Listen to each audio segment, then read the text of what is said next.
Hi, everybody. Welcome to the September 9th, 2016 edition of Colorado Inside Out. I'm your host, Dominic Dezzutti. Thank you very much for joining us. Let's get a quick take on a congressional panel ordering the Department of Veterans Affairs to hand over the results of an internal investigation of the Aurora VA Hospital project. Patty Calhoun from Westword.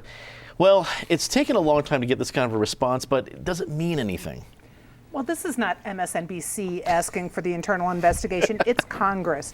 And the outrages that have gone on and the delays in the VA hospital here are so egregious that, yes, Congress should be able to get this. Mike Krause of the Independence Institute joins us. A congressional panel, is that going to mean some action, or is this just for show? Well, it'll mean hopefully the report gets released, but to Patty's point, this is like something out of a fiction novel. I mean, it really is, this whole thing from beginning to end.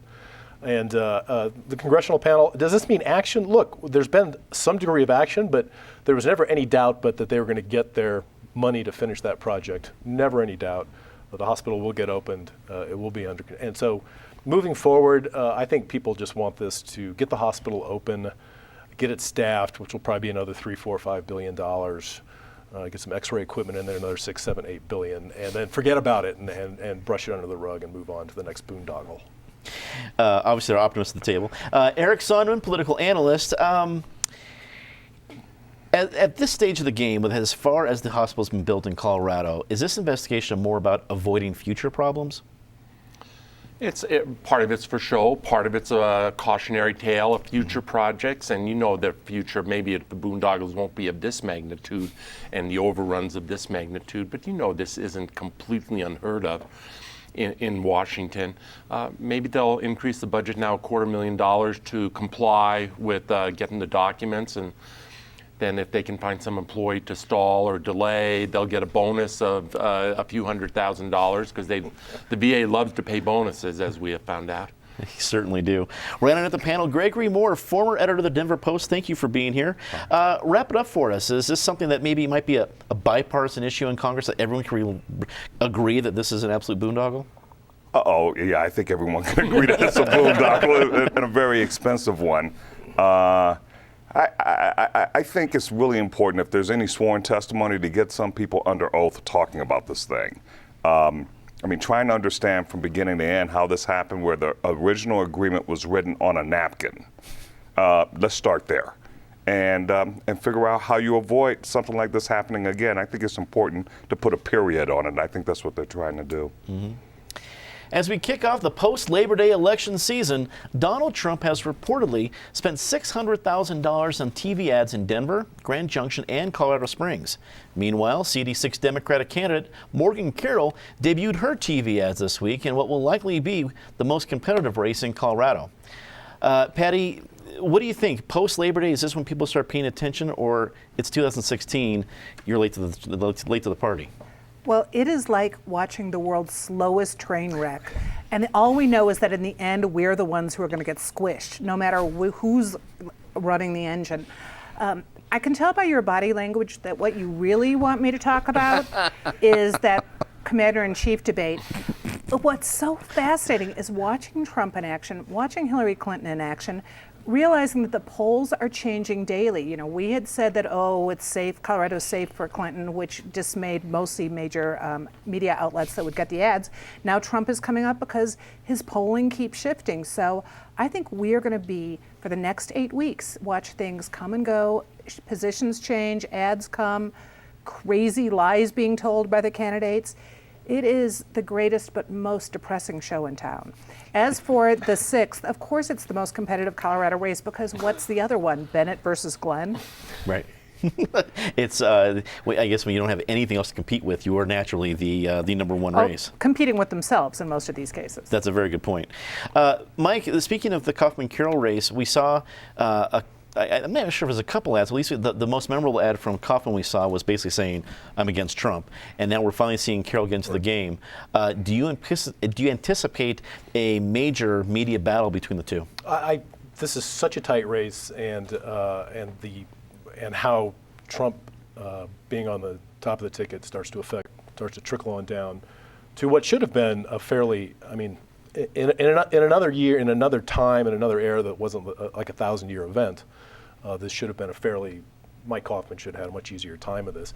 I found Morgan Carroll's ad really interesting because it was almost like, it was a pretty standard Democratic running for Congress. I like to do things for people. I like to create jobs.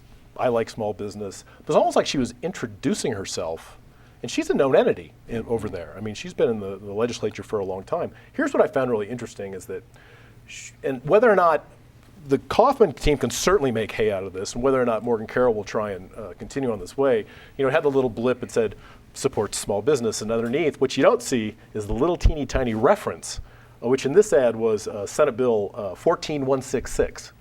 Which was actually just a bill that allowed the Office of Economic Development to develop an app for people to find businesses, which there are dozens of in the private sector, and which people are creating every day. So if that's the extent of Morgan Carroll supporting small business, then she might want to stay away from that. What you did not see referenced in there was something like HB 1136 from 2013, which Morgan Carroll was a Senate prime co-sponsor on, which basically brought small businesses under 15 employees under the same really egregious umbrella of liability in personal injury lawsuits, and basically said it was a boon to personal injury lawyers, which Morgan Carroll is one, and said that employers, if they win in court, can't collect legal fees. Employees, if they win in court, can. So she really basically just threw small business under the bus just 2 years ago. So I think she needs to be very careful about talking about her small business bona fides, because Coffman has a target-rich environment there. Eric, when you look at the timing of these ads, both the Trump ads coming to Colorado and Morgan Carroll ads, what do you think about the timing of being post-Labor Day? Some folks think, hey, that's when folks pay attention. Or the momentum building of a July and August, especially in the 2016 environment?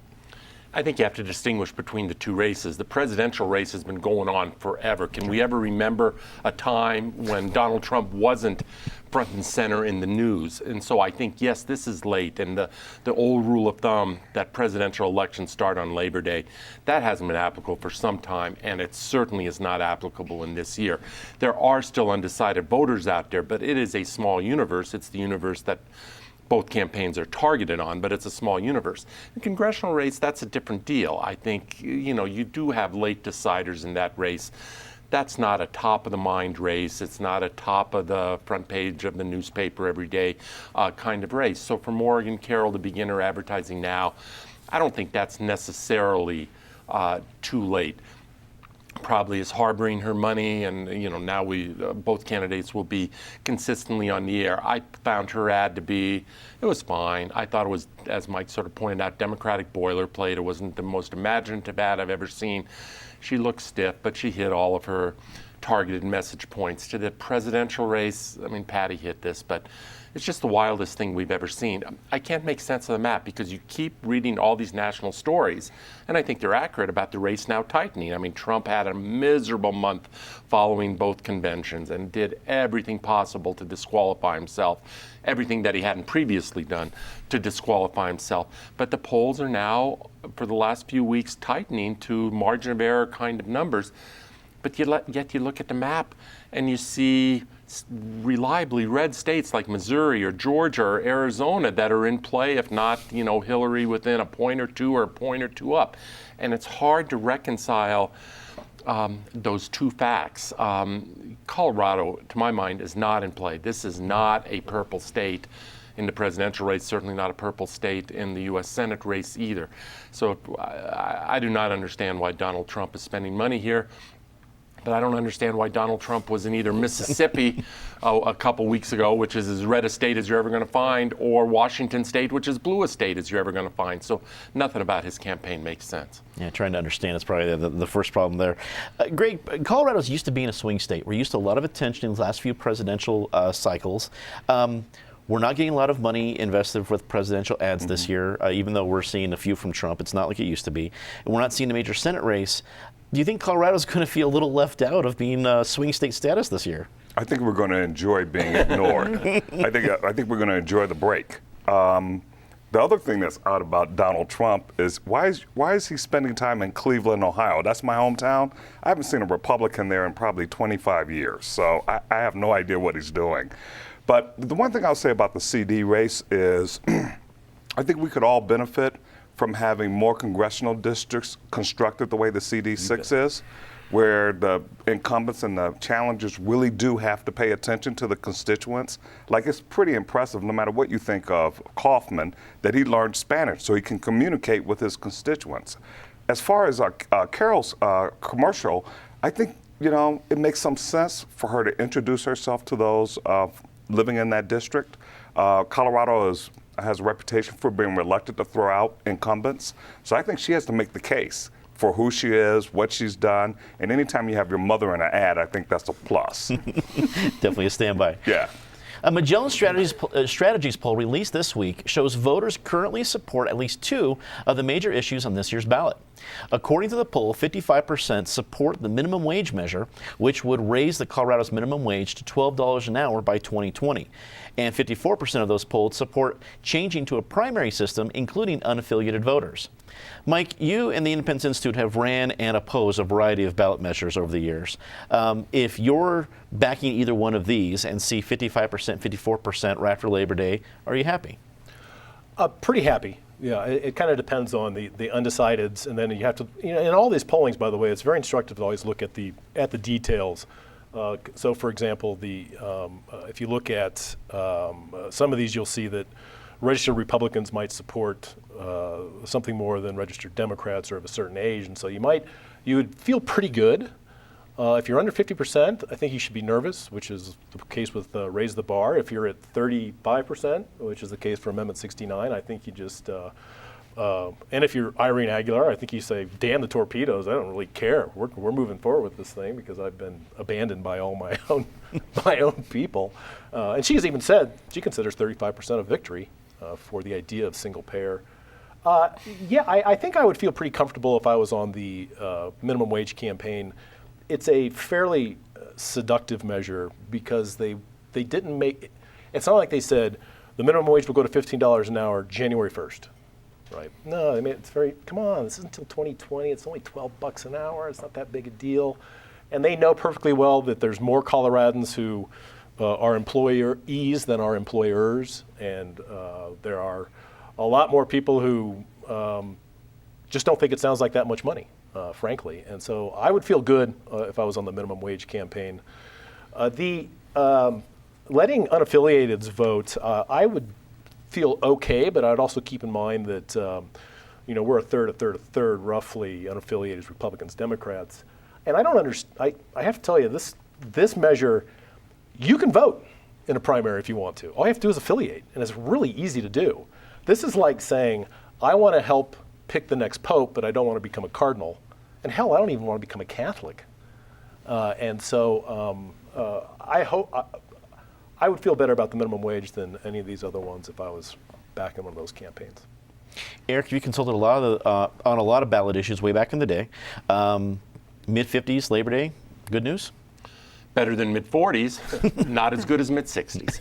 I've always had a rule of thumb that 60% is the number you want to be at to feel reasonably secure. Ballot issue campaigns, initiative campaigns, for the proponents, are battles of atrophy. You very rarely gain new votes that you don't start with. There have been a couple examples over the years in Colorado of the yes numbers going up as the campaign goes along. But by and large, the yes side starts a campaign with most everything it's ever going to get. And then you just try to fight that number atrophying below 50%. So being at a 55% number is not a bad place to be at, but it doesn't mean you're secure or immune.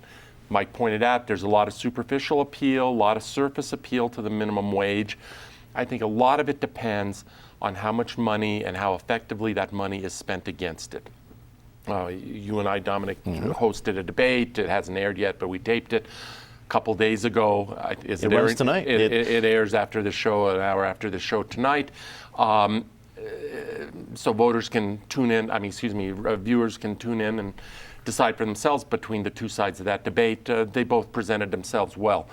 I'm most fascinated by the two issues on this ballot that I call process issues. One is the quote-unquote raise the bar measure, Amendment 71. Again, you love the purpose of it, but the devil's always in the details, and some of the details on this one, I think, are subject to some criticism.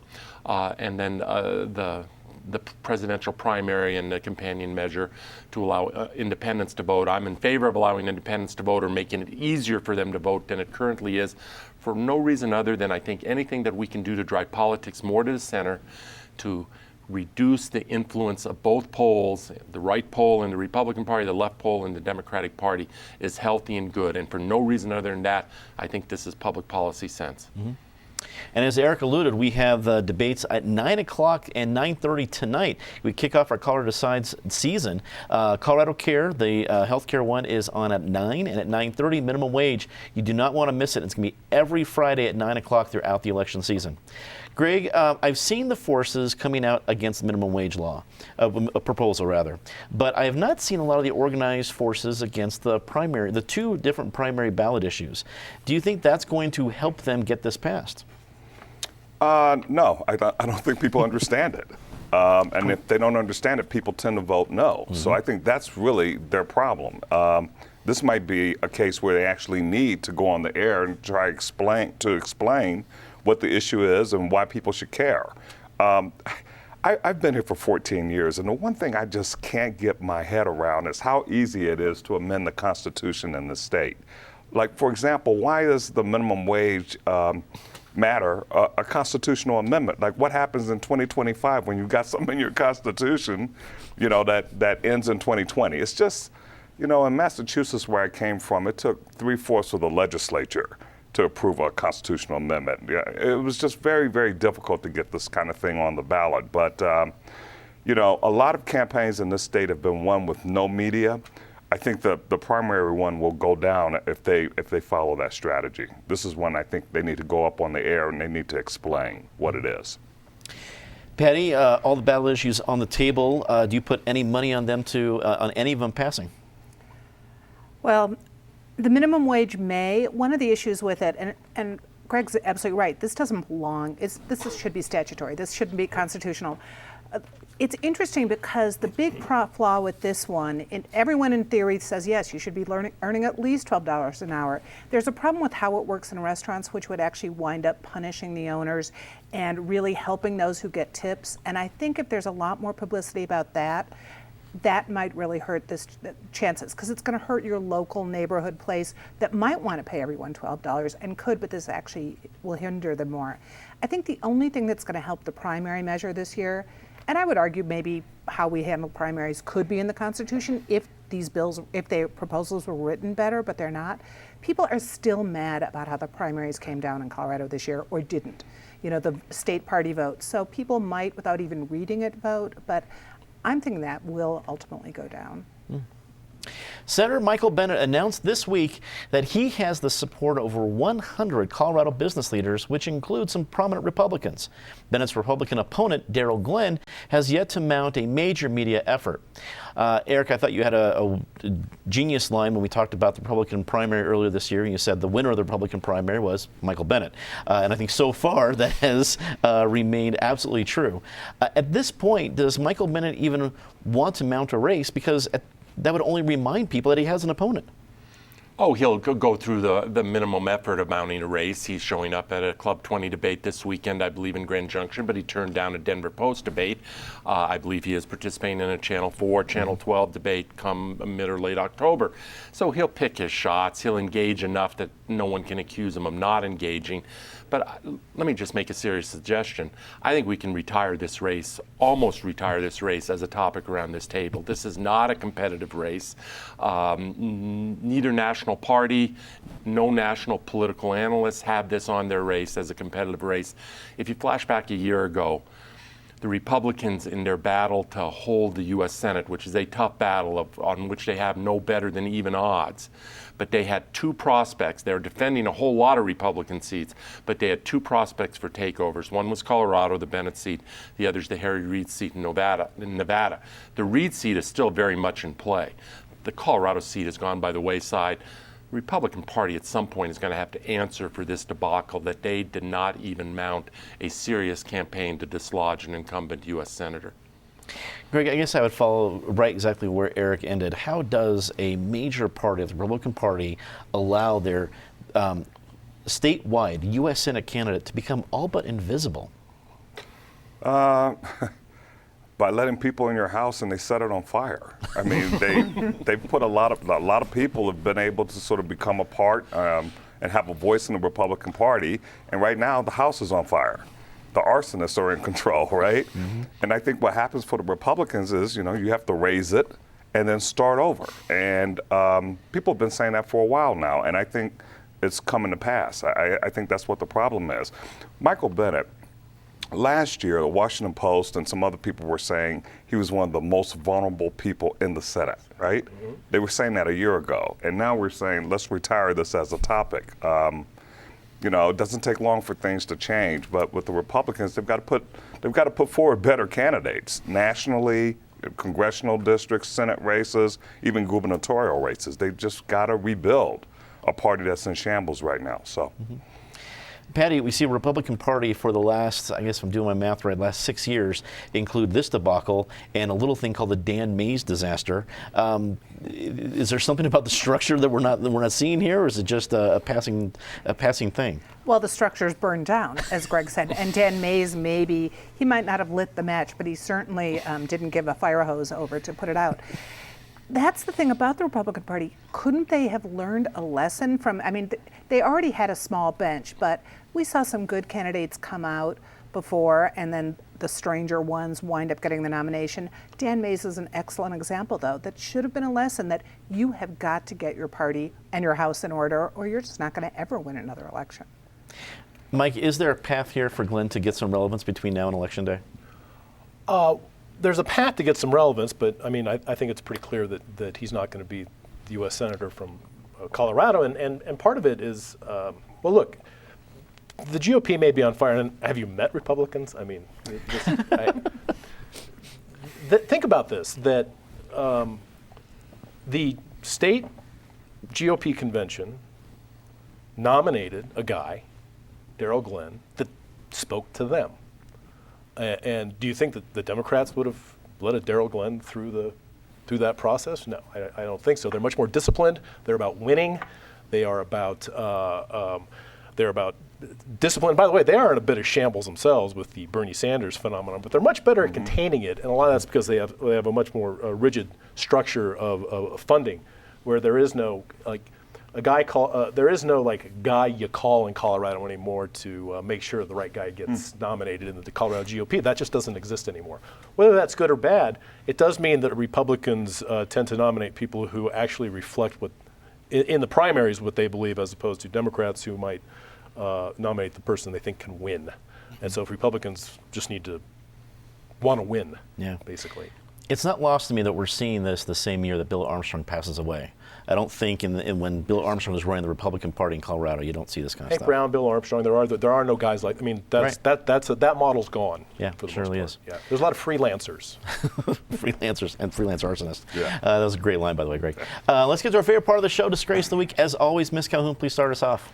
Many disgraces this week, but I'm going to give it to Ricky Nixon, the disgraced DPD officer who is getting yet another chance to get back on the force. I don't know how many people you have to abuse, beat up, just handle badly. There are a lot of great police officers, and letting someone like him have another chance just makes them look bad. Mike. The toxic trio in the minority on the Douglas County Board of Education who just continue to act like recalcitrant school children. This time it's an effort to not accept the resignation of Doug Benevento and to stall the 60-day clock starting for to fill that seat because it interferes with their plan to flip the board. They're letting their own political agenda leave. They would have happily left 60,000 Douglas County residents without representation on that board if it would have served their political purposes. Awful. Eric. Totally agree with Patty's disgrace. It is disgraceful. How about Wells Fargo Bank? Recent news, 5,000 employees there no longer have work, and that's sad for their sake, but it shows the magnitude of the scandal in that operation where they're taking customer data, taking customer accounts, opening new accounts for customers without their permission, charging them fees on new accounts. 15 years ago, I moved my business, limited as it is, business and personal, away from Wells Fargo to a locally owned bank, and every day I'm glad I did. Greg. The 2 drivers involved in the road rage incident near DIA this week, that's my disgrace of the week.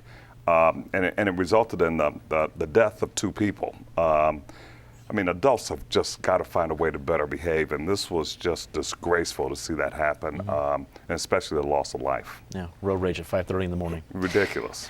Time to see something nice about somebody rather quickly. Patty.